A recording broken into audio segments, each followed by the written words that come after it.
Welcome back to Between Two Hanks. I'm your host, Liz McClellan. Today I have with me a member of our R&D team, Chuck Weber, who is our process engineer. Hi, Chuck. Hello. So today we're going to talk about our new DryXP ropes that launched last year. These ropes, they meet the UIAA water repellent standard, which is kind of a big deal when you look at water absorption in the world of ropes. I know a lot of ropes tend to, if they are not treated, can absorb a lot of water. They get heavy, and it just ends up being a lot more wear and tear on them. So what Chuck and the R&D team have been working on for a number of years is really evolving our process to this new DryXP, that ends up with our new DryXP ropes. And what that really enables us to do is have a rope that doesn't absorb a lot of water, and tends to kind of really be that benefit when you're on a lot of your adventures. So less hassle to deal with. A frozen rope or a wet rope, keeping everything safer. Yeah, so I guess I'd love to hear a little more about kind of what went into the process and kind of, how we got to this result that ends up with our DryXP ropes. Right. It's been a major investment on Sterling's part to come up with a better dyeing process, the treatment process, and then the final curing process. It's taken a number of years, like you already said. It started before I even got here. I've been here a little over 2 years, and I was glad to help finish this project, but it's been in the works for years. It's a major investment. It's a major improvement in the dry treatment. Yeah, when I just grabbed it, I just noticed I don't feel like there's anything on it. Right, and you shouldn't. But it is there. They're all labeled DryXP, I believe, on the ends as well. But you should not feel it. There shouldn't be a tacky, weird feel. The knotability, everything is the same. Handling is pretty much the same.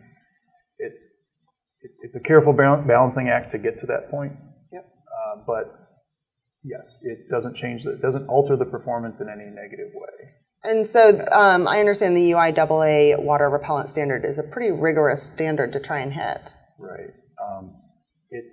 The test itself simulates wear, so you don't take the new rope and just test it. You take the sample, like something this size, you run it through a test rig, which simulates abrasion through little nuts like this. There's a contraption, and we have a little video on our website to show it a little better. You heavily abrade it. It's like taking a rain jacket and scuffing it up, and then seeing if the rain jacket's still waterproof. Yeah. It's the same idea on a rope.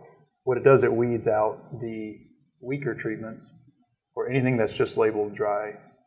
It's a certification process. We send it to the labs in Europe, and there's something you pay for. It's not just a label you stick on something. It's a legitimate,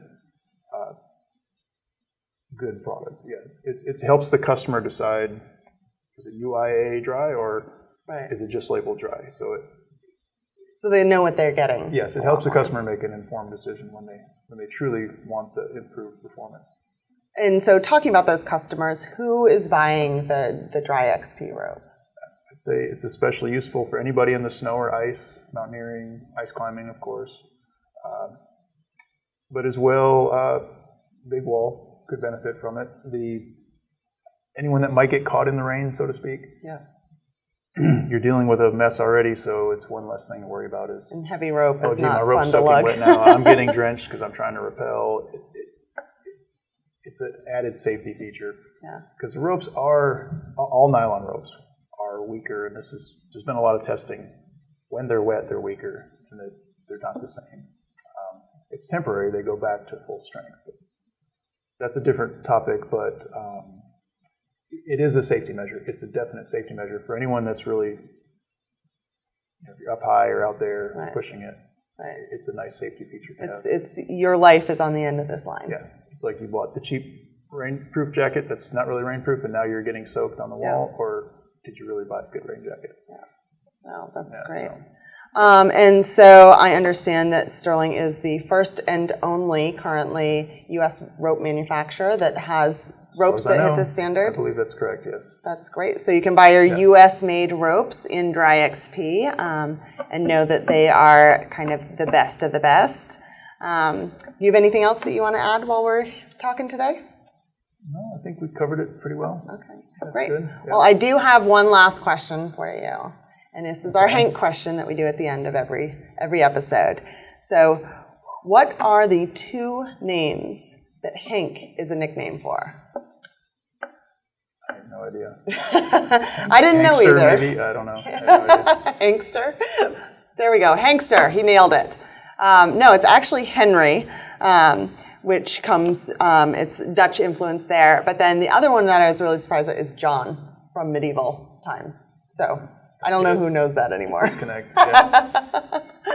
Well, awesome. Thanks so much for coming in. Thank you. If anybody has any additional questions, please reach out on Facebook or email, and we're more than happy to pass them on to Chuck and get them answered. I'm your host, Liz McClellan. Thank you for watching Between Two Hanks. Climb smarter.